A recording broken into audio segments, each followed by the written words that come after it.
পশ্চিমবাংলার পুলিশ কেন কুঁকড়ে থাকে, কেন কোনো অন্যায়ের বিরুদ্ধে ব্যবস্থা নেয় না, কেন উগ্রপন্থীদের বিরুদ্ধে ব্যবস্থা নেয় না, এই নেতাদের বাচন দেখে আমরা সেটা বুঝতে পারি। পুলিশকে ধমকি দেওয়া হচ্ছে, যে ধরনের ভাষা ব্যবহার করা হচ্ছে, কোনো ভদ্রলোক এরপরে পুলিশে চাকরি করবে কিনা বা এই ধরনের দুষ্কৃতকারীদের বিরুদ্ধে ব্যবস্থা নেবে এরকম সম্ভাবনা কম। প্রকাশ্যে যদি পুলিশের সম্বন্ধে এরকম ভাষা ব্যবহার করা হয়, কোন ভদ্রলোক পুলিশে চাকরি করবে? পুলিশের বাড়ির লোকেরা, মহিলারা, তারা কি দোষ করে? টিএমসি কথায় কথায় আমাদের জ্ঞান দেয়, মহিলাদের নিয়ে কথা বলে। আমাকে বহুবার বলা হয় দিলীপ ঘোষ মহিলাদের সম্মান করে না। আমি তো কোনো মহিলাকে ব্যক্তিগতভাবে আক্রমণ করিনি, অসম্মান করিনি।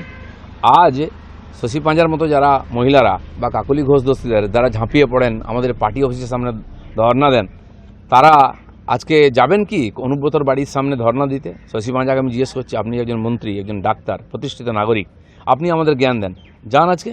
নাহলে পার্টি থেকে রিজাইন করুন। মমতা ব্যানার্জিকে বলুন যে কেষ্টর বিরুদ্ধে ব্যবস্থা নাও, নাহলে সমস্ত মহিলা নেত্রী আমরা রিজাইন করব। কিছু করতে পারবেন না, ব্যবসা করছেন ওনারা পার্টির নামে। সেই জন্য মহিলাদের মান সম্মান কিছু না।